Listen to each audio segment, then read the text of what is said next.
আসসালামু আলাইকুম ভাই বোনেরা সবাই যে যেখান থেকে আমার ভিডিওগুলো দেখছেন। আমার এটা নিজের পেজ, এই পেজে আপনারা একটু ফলো করবেন, লাইক কমেন্ট শেয়ার দিবেন আর নতুন নতুন ভিডিও দেখতে পারবেন।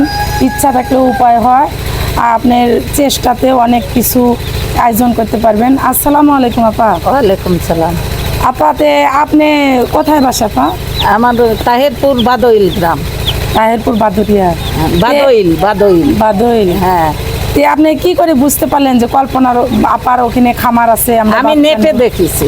নেটে দেখছেন? হ্যাঁ। খুব ভালো লাগছে? হ্যাঁ। ও, তে আসে কেমন দেখতে পেলেন আপা? ভালোই লাগলো। তাই? ভালো লাগলো বলেই তো নিলাম। তাই? তে হচ্ছে যে কেরম বুঝলেন যে কল্পনা আপা কেমন, ভালো না খারাপ, কেমন বুঝতে পারলেন? ভালোই তো লাগতেছে। তাই? দোয়া করে দিয়েন যাতে ভালো হয়, সেই ভালো। তে আপা কয়টা বাচ্চা নিলেন আপনি? 100টা। 100টা বাচ্চা নিলেন। হ্যাঁ। আগে কোথায় থাকছিলেন আপা? ঢাকায় কোন গার্মেন্টসে থাকছিলেন? আহমদ প্লাজার। তাই? হ্যাঁ। এইটা মনে হলো যে টাইগার মুরগিটা করি, এরকম মনে হলো। আপনার দেখে বেকার বসে আছি, কিছুই তো কর্ম নাই, একটা তো কিছু করে খাওয়া লাগবে। এই জন্য বললাম যে যাই আপার কাছে, যাই একটু পরামর্শ নেই। মানে আল্লাহ ধরেন পেট দিছে যে কর্ম করে খাওয়ার জন্য। বেকার বসে থাকি, একটু কিছু যদি করে ইনকাম করে পেটটা চলে, এই জন্য আর কি।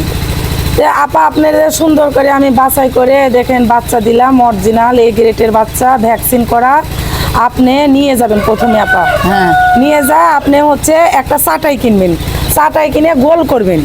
গোল করে 200 বারের বাল্বটা ঝুলা দিবেন এক হাত উঁচার উপরে দিয়ে আপনি বাচ্চাগুলা ছেড়ে দিয়ে খাওয়ার পানি আর হচ্ছে যে খাদ্যর পট দিবেন।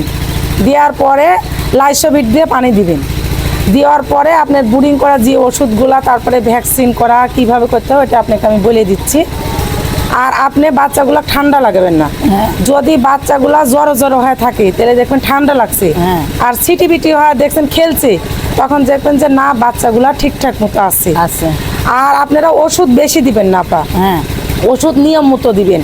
যেভাবে আমি বলবো ওইভাবে দিবেন। ওষুধ বেশি হলে বাচ্চাটা ক্যাট করে যাবে, তখন বলবেন যে আপা বাচ্চা দিচ্ছে, বাচ্চা বড় হচ্ছে না, এদি কিন্তু ওষুধ বেশি দিয়ে দিচ্ছে তাপমাত্রার উপরে, তখন ক্যাট হয়ে গেল। তখন কি বলবেন কল্পনা আপা বাচ্চা দিচ্ছে খারাপ, তখন একটা মানে আমার রিপোর্ট হয় যে খারাপ। তার জন্য আমি যেভাবে বলবো ওইভাবেই দিবেন। আচ্ছা ঠিক আছে। আর আপনার হচ্ছে যে যদি বাচ্চার কোনো সমস্যা অসুখ থাকে, আপনি ভিটামিন ওষুধ চালাবেন না, মানে অ্যান্টিবায়োটিক ওষুধ চালাবেন। ভিটামিন ওষুধ চালালে আরো বেশি হয়ে যাবে। অ্যান্টিবায়োটিকটা কি? অ্যান্টিবায়োটিক ওষুধ মানে অসুস্থর জন্য অ্যান্টিবায়োটিক, আর ভিটামিন হলে অসুস্থ হলে পরে পরামর্শ নেব। হ্যাঁ, আমিও বলে দিব। আর আপনিও মানে ডাক্তারের যা ফোন দেন আপা কি কি ওষুধ লাগবে আমি বলে দিব, তারপর লিখে দিব। ওইভাবে আপনি খাওয়াবেন, লালন পালন করবেন, মানে সবকিছু জানা লাগবে বোন। না জানলে হবে না। আপনি জানেন না, যায় ছেড়ে দিচ্ছেন গোটা ইয়াতে ঘরের মধ্যে, বাচ্চা ঘুরে ফিরে ঠান্ডা লেগে যাচ্ছে। আবার আপনার হচ্ছে অসুস্থ হচ্ছে, ভিটামিন দিয়ে দিচ্ছেন, আরো বেশি হয়ে যাচ্ছে। আবার ওষুধের তাপমাত্রা বেশি দিয়ে দিচ্ছে, তখন আরো অসুস্থ হয়ে যাচ্ছে। তারপরে আপনারা যদি বলেন যে আপা বাচ্চা খারাপ দিছে, বাচ্চা ভালো না, তাহলে তো আমার করার কিছু নাই। আপনি নিজের চেষ্টাতে মানে অভিজ্ঞতা লাগবে। তারপরে আপনি ধরেন যে নিজের বুদ্ধিও খাটাতে হবে, যে বাচ্চা আমার ঠান্ডা লাগছে, বাচ্চাকে আমি হলো কি করলে ভালো হবে, তখন একটু গরম দিবেন। তারপরে হচ্ছে যে মানে যেরম একটা বাচ্চা মানুষ করতে যেরম ধরেন যে মায়েরা বুঝে আমার বাচ্চাটা কখন খাদ্য চাবি, কখন আপনি পেশাব করেছে পাল্টায় দিব, এরকম এদেরও যত্ন নিতে হবে। কিন্তু আমরা মনে করি যে টাইগার মুরগির প্রতিরোধ ক্ষমতা বেশি, আমরা যায় খাতে দিব না, ঢাইলে দিব, ফেলা দেবো, হবি নি আপা।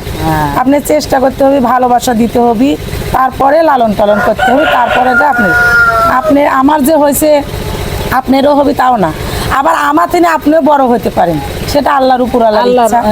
তারপরে চেষ্টা করলে আল্লাহ অবশ্যই ফলাফল দিবি। তারপরে আল্লাহ ভরসা, আপনি নিয়ে যান, লেন। বিসমিল্লাহির রহমানির রহিম। আপনারা দোয়া করবেন যে আপা ঢাকা গার্মেন্টস থেকে আমার কাছে বাচ্চা নিচ্ছে, আপা যেন লাভবান হয়। আপনাদের দোয়াতে আল্লাহ যেন লালন পালন করতে আপাকে সফলতা আয়োজন করতে পারে। আল্লাহ হাফেজ। আল্লাহ হাফেজ।